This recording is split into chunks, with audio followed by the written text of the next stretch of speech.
music গানৰ প্ৰথমতে কাম কৰিছিলোঁ ফুলামগৈ অৱস্থা বুলি তেতিয়াৰ পৰা এতিয়া ধন্তৰা কলিজাৰ পিকনিক বহুতো এলবামত মোক প্ৰত্যেকটো ক্ষেত্ৰত সহায় কৰে মোৰ মৰমৰ দাদা ইয়াত উপস্থিত আছে তেওঁ মই আপোনালোকৰ মাজত চিনাকি কৰাই দিব বিচাৰিছোঁ তেওঁ মঞ্চলৈ আহিবলৈ অনুৰোধ কৰিছোঁ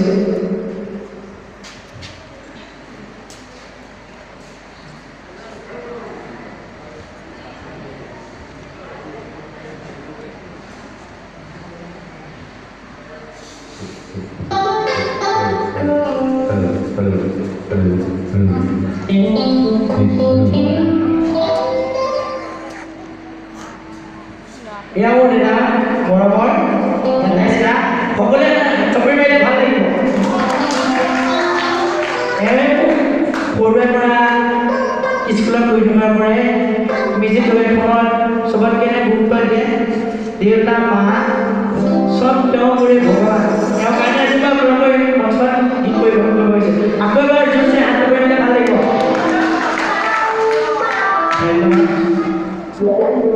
হেল্ল' যোৰহাট সৃষ্টি যুৱক সংঘৰ পৰ্যটক ৰঙালী বিহুৰ সকলোলৈকে শুভেচ্ছা জ্ঞাপন কৰিছোঁ আজি মোৰ ভাইটিয়ে যিখিনি সন্মান দিছে তাৰ বাবে মই নথৈ আনন্দিত ইয়াতকৈ আৰু মোক একো নালাগে সি দিনক দিনে দুপত দুপে আগুৱাই যাওক যি লাগে মই সহায় কৰি যাম তাৰ সি যাতে আগবাঢ়ি যায় ভাল অসমৰ সুদক্ষ গায়ক হওক তাৰ কামনাৰে মই আপোনালোকৰ ধন্যবাদ ইয়াৰ পিছত মই গাব লৈছিলোঁ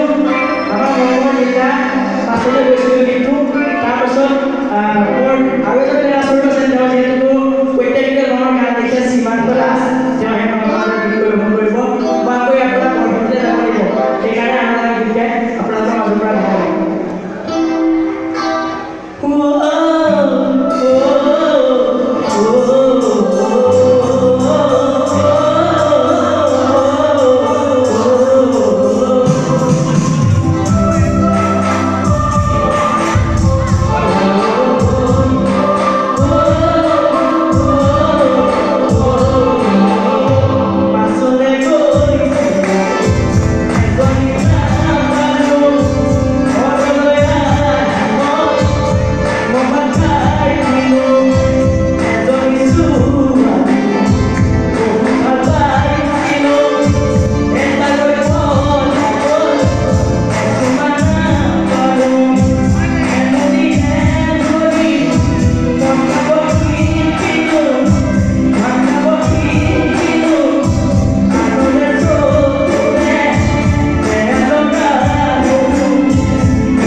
মাজত মই বহুত কষ্ট কৰি আছোঁ আপোনালোকে নিজৰ ভাইটি বুলি ক্ষমা কৰিব থেংক ইউ